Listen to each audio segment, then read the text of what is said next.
নমস্কার। বাংলা গল্পঘরের সমস্ত শ্রোতা বন্ধুদের স্বাগত জানিয়ে আজকের গল্প পাঠ শুরু করতে চলেছি। আজ আপনাদের যে গল্পটি পাঠ করে শোনাতে চলেছি আশা করি খুব ভালো লাগবে। তাহলে প্রথম থেকে শেষ পর্যন্ত শুনতে থাকুন। শুরু করছি আজকের গল্প পাঠ। আশাপূর্ণা দেবীর লেখা ইজ্জত। বলল বটে, এই 14-15 হলো বৌদি, তবে দেখে মনে হলো না, 17-18 কম নয়। ওরা বয়স চাপে, কিন্তু এই মেয়েকে ওদের ওই বস্তির মধ্যে কোথায় রেখে মানুষ করেছে বাসন্তী? এত স্বাস্থ্য কোনখান থেকে আহরণ করেছে? এত রূপ কোথায় পেয়েছে?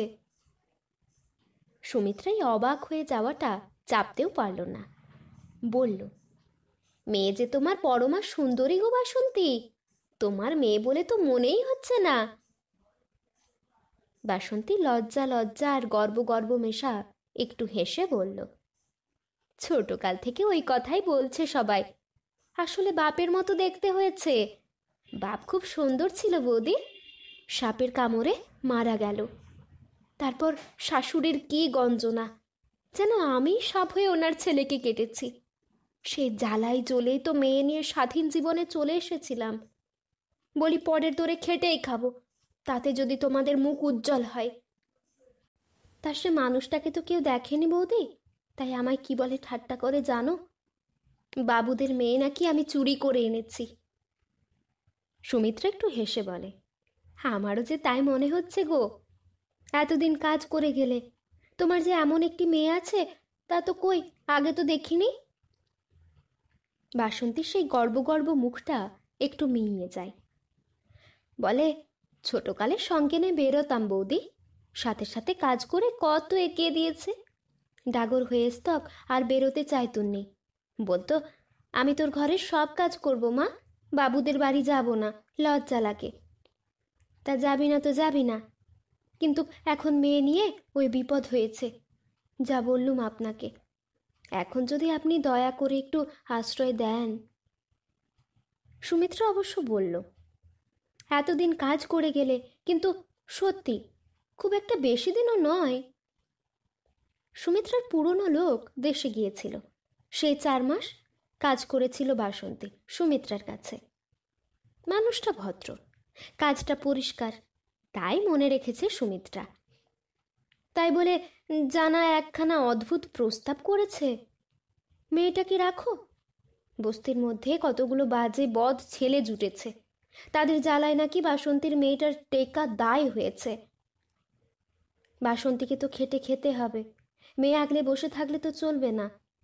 সারাদিন ভূতের মতো খেটে তবে না দুটো মানুষের পেট চালানো, বাসার ভাড়া দেওয়া। কিছুদিন হলো ভগবান মুখ তুলে চেয়েছিল, মোটা মাইনের একটা চাকরি পেয়েছিল বাসন্তী।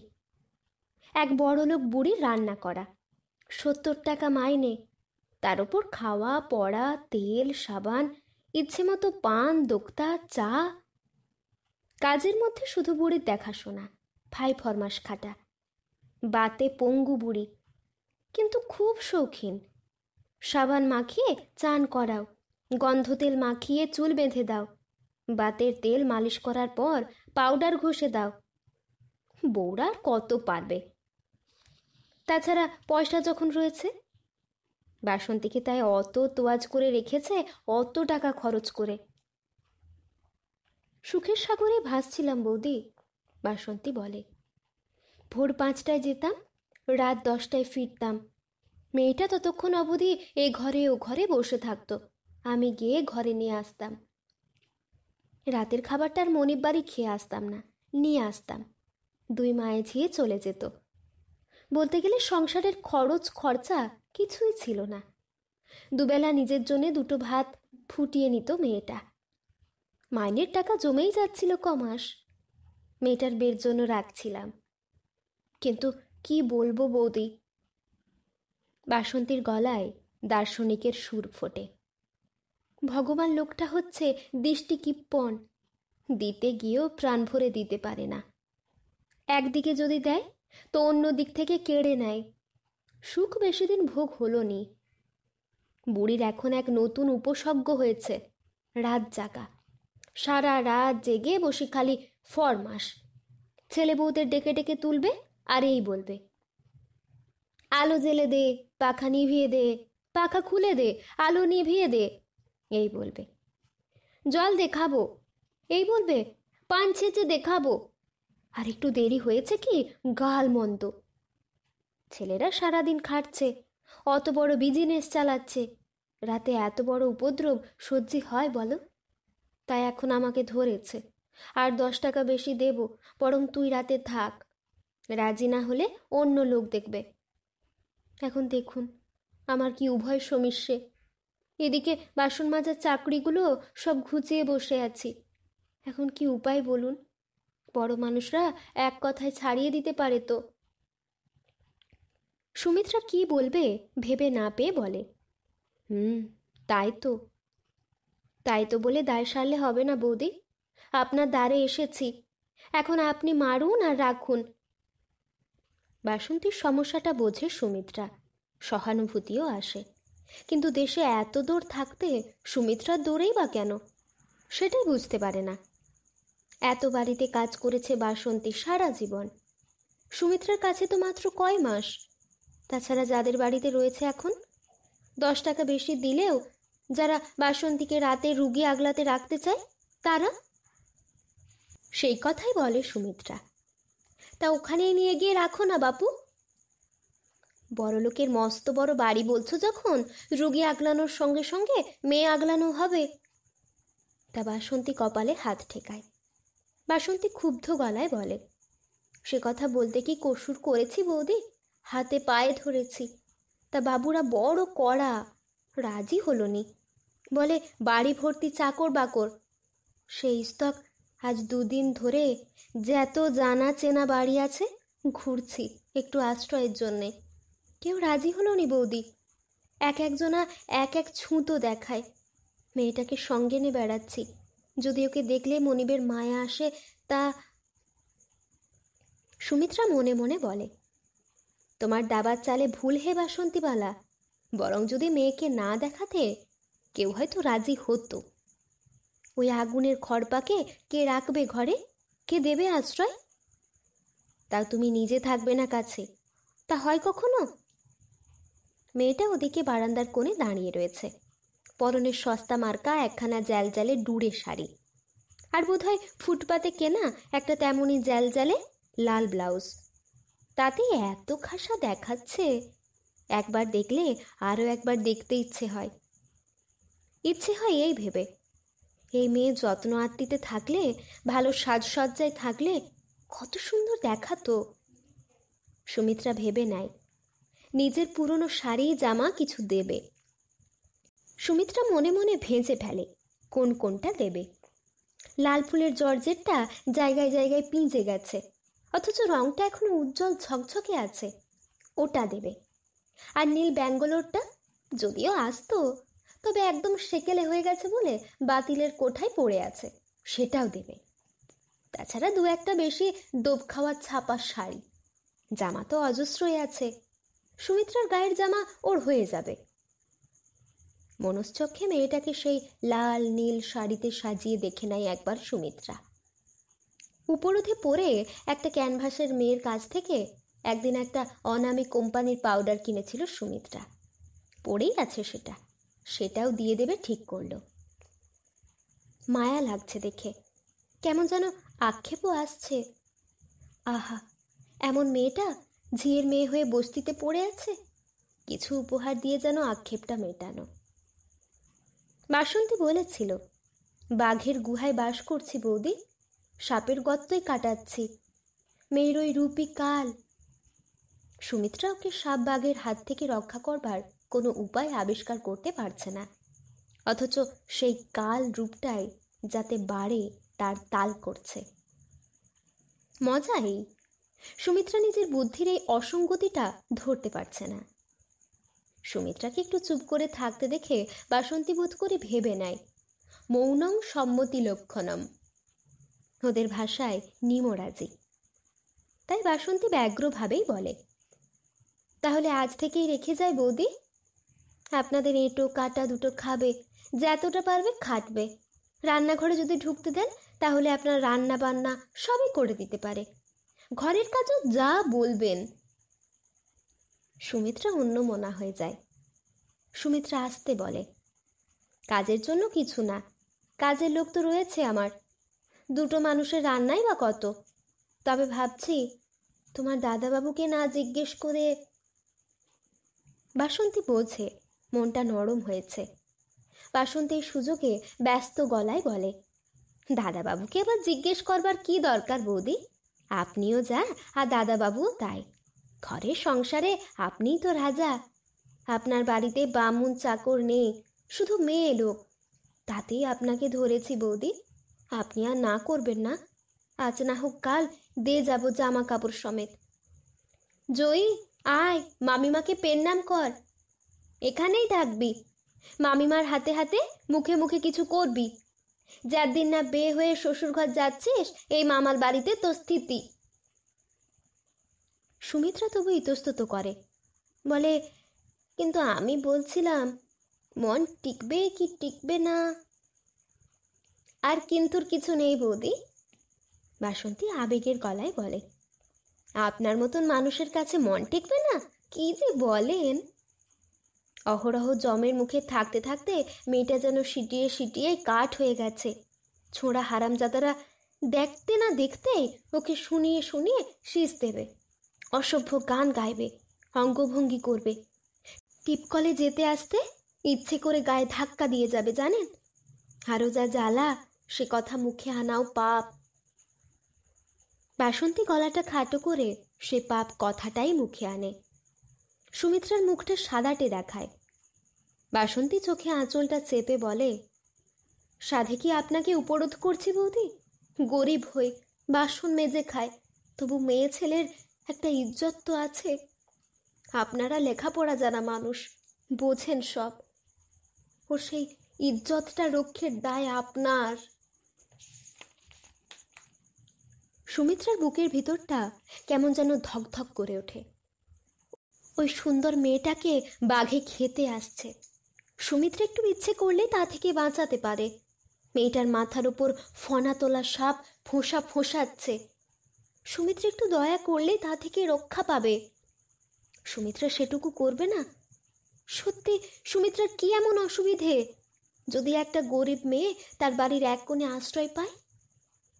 একটা ব্যাকুল মাতৃহৃদয় তার উৎপীড়িতা যুবতী মেয়ের ইজ্জত রক্ষার দায়টি ন্যস্ত করতে চাইছে সুমিত্রার কাছে, আর সুমিত্রা সেই দায় অস্বীকার করবে? আবেদন জানাচ্ছে সুমিত্রার মানবিকতার দরজায়। সুমিত্রা সে দরজা বন্ধ করে রেখে দেবে?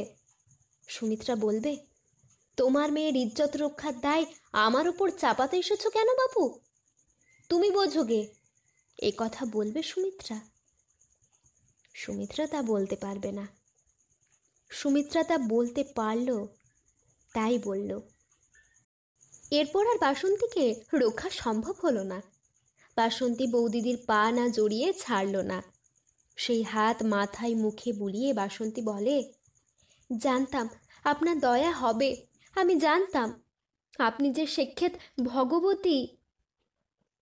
একে একে কম বাড়িতে তো যাইনি আমি, কেউ কথাটাই শুনতে চায় না কান পেতে। তারপর সসংকোচে বলে, তবে বৌদি এখন রেখে যাই, মনিব বাড়িতে বলে আসি, রাতে এসে নিয়ে যাব।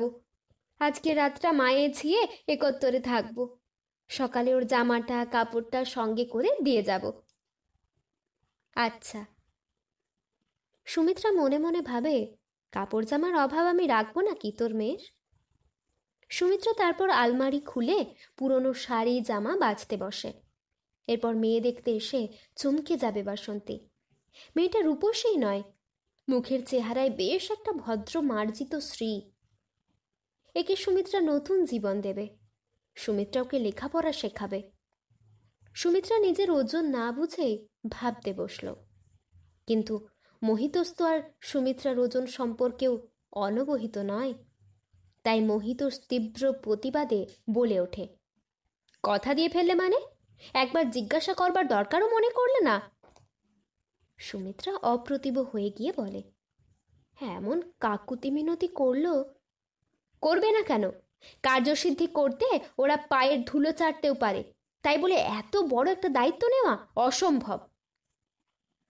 মেয়েটা ওদের বস্তিতে টিকতে পারছে না গো, সুমিত্রা জোর দিয়ে বলে। ভদ্র আর ভালো মেয়ে বলেই পারছে না। বাজে মেয়ে ছেলে ওই পরিবেশে কবেই উচ্ছন্নে গিয়ে বসে থাকতো। জেনে বুঝে অমন মেয়েটাকে নেকড়ের মুখে ফেলে দেব?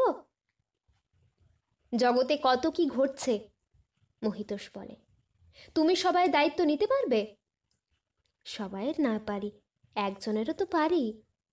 ওসব কবিত্বের কথা রেখে দাও, মহিতোষ উত্তেজিত হয়ে যায়। অগ্র পশ্চাৎ বিবেচনা করে কাজ করতে হয়, জানো? মেয়েটাকে তো দেখলাম, ছোট লোকের ঘরে ওই মেয়ে আবার ভালো থাকতে গেছে। সুমিত্রা লাল লাল মুখে বলে, ওরা যাই হোক, নিজে ছোট লোকের মতো কথা বলো না। তাই যদি হবে, তোর অমন মা ব্যাকুল হয়ে কেঁদে পড়ছে কেন? কত রকম মতলব থাকতে পারে জানো? এর আবার কি মতলব? সুমিত্রা গলা নামিয়ে বলে। সব কথা শুনলে তুমিও না করতে পারবে না গো। কতকগুলো বদ ইতর ছেলে ওকে এমন জ্বালাতন শুরু করেছে যে ও মনের দুঃখে মাকে বলেছে, একদিন ঘরে এসে দেখবি গলায় দড়ি দিয়ে আড়াই ঝুলছি। তা মারই বা ও চাকরিতে কি দরকার? দেখো, টাকা সকলেরই দরকার, গরিবের তো আরোই দরকার।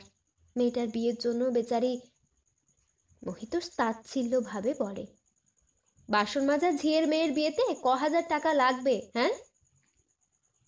সুমিত্রা আহত হয়। সুমিত্রা মহিতোষের গরিবের প্রতি এই তাচ্ছিল্য একেবারে সইতে পারে না। সুমিত্রা কঠিন হয়, বলে, সে কথা থাক, তবে মেয়ে আগলে বসে থাকলেই কি আগলে রাখতে পারবে ও? কতটুকু ক্ষমতা ওর? হয়তো ওর পাশ থেকেই ছিনিয়ে নিয়ে যাবে। মহিতোষের ভঙ্গিতে তবুও অবজ্ঞা। মহিতোষ সেই অবজ্ঞার গলাতেই বলে, বৌদিদির মন ভেজাবার জন্য অনেক কথাই বলে গেছে দেখছি। ওদের কথা বাদ দাও, ওরা অনেক গল্প বানাতে পারে। ওইসব কথা বলে মেয়েটিকে তোমার কাছে গছিয়ে দিয়ে গিয়ে তারপর যদি পুলিশ ডেকে এনে বলে বাবুরা আমার মেয়েটাকে আটকে রেখেছে, তো? সুমিত্রা বসে পড়ে বলে, দেখছি গল্প বানাবার ক্ষমতা শুধু একা ওদের নেই। এটা তোমার মাথায় এলো তো? আসবে না কেন? তোমার মতন তো চোখের ঠুলেটে পৃথিবীতে ঘুরি না। কলকাতা শহরে কত রকমের বদমাইশি, কত রকমের জোত চুরি আছে তা জানো? এইরকম কত কেস হচ্ছে দৈনিক, খবর রাখো তা? তখন দেখবে ওই মেয়েই তোমার ভদ্রতার মুখোশ খুলে ফেলে বলবে, হ্যাঁ, বাবুরা কাজ করাতে এনে জবরদস্তি ধরে রেখেছে, চাই কি আমার নামেও একটা কেলেঙ্কারির কেস ঠুকে দিতে পারে।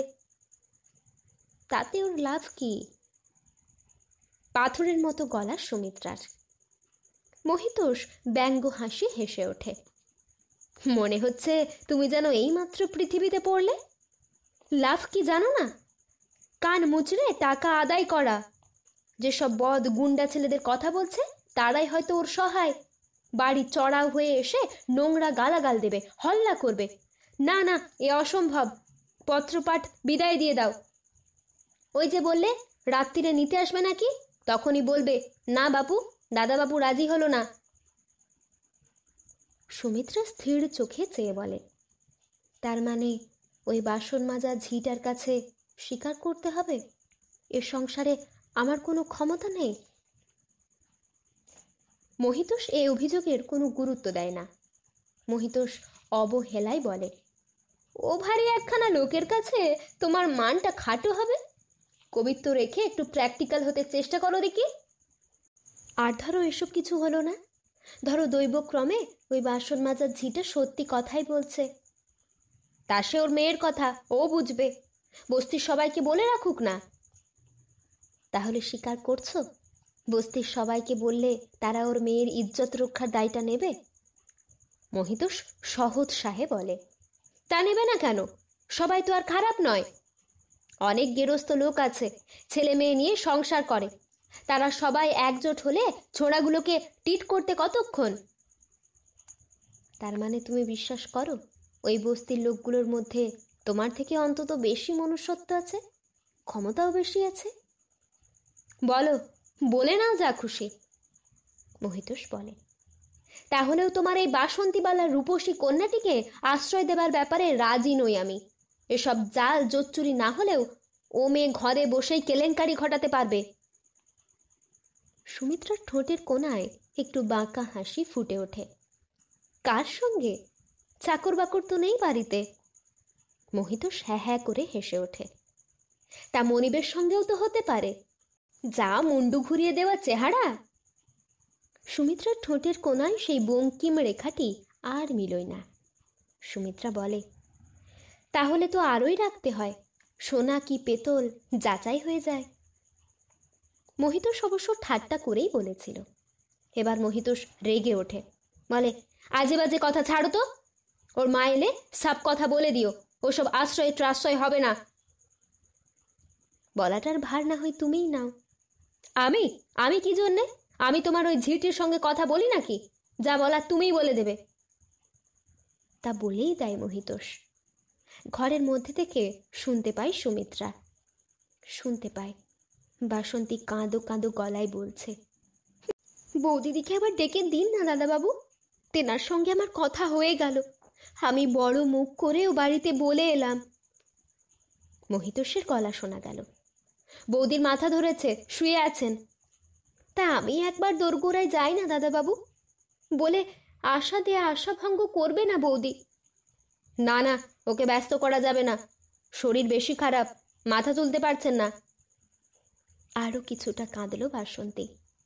শেষ অবধি ধমক খেলো একটা। আর সেই মুহূর্তেই একটা জ্বালা ভরা কণ্ঠ শুনতে পেল সুমিত্রা, থাক থাক মা, চলে আয়। আর বৌদি বৌদি করে কাঁদতে হবে না, কার কত মুরদ বোঝা গেছে। ঠিক আছে, আর তুই মেয়ের মান ইজ্জতের ধুলো তুলে বাবুদের পায়ে ধরতে আসিস নে। বাবুদের কাছে ছোট লোকের মেয়ের ইজ্জতের কোনো দাম নেই। বেশ, আমরা যখন ছোট লোক, তখন ছোট লোকের মতনই ব্যবস্থা হোক। মন্দ হতে হয়, মন্দই হব। সিঁড়িতে দুটো মানুষের জোর জোর পায়ের শব্দ শোনা যায়, তারপর সব স্তব্ধ হয়ে যায়। মহিতোষ ঘরে এসে বলে, শুনলে তো বাক্যি, ওই মেয়েকে আবার তুমি ভদ্র দেখছিলে, সভ্য দেখছিলে। সুমিত্রা কোনো উত্তর দিতে পারে না। সুমিত্রা সত্যিই মাথা তুলতে পারছে না। একটা মেয়ের ইজ্জত রক্ষা করবার ক্ষমতা হলো না বলেই হয়তো যন্ত্রণার মাথাটা ছিঁড়ে পড়ছে তার। কিন্তু কোন মেয়েটার? এতক্ষণ শুনছিলেন আশাপূর্ণা দেবীর লেখা ইজ্জত গল্পটি। এই গল্পটি আপনাদের কেমন লাগলো তা আমাকে অবশ্যই কমেন্টের মাধ্যমে জানিয়ে দেবেন। যদি ভালো লাগে তাহলে লাইক এবং সাবস্ক্রাইব করে আমাদের পাশে অবশ্যই থাকবেন। আবার দেখা হবে পরের কোনো একটি গল্প নিয়ে। ততক্ষণ আপনারা ভালো থাকবেন, সুস্থ থাকবেন, সাবধানে থাকবেন। নমস্কার।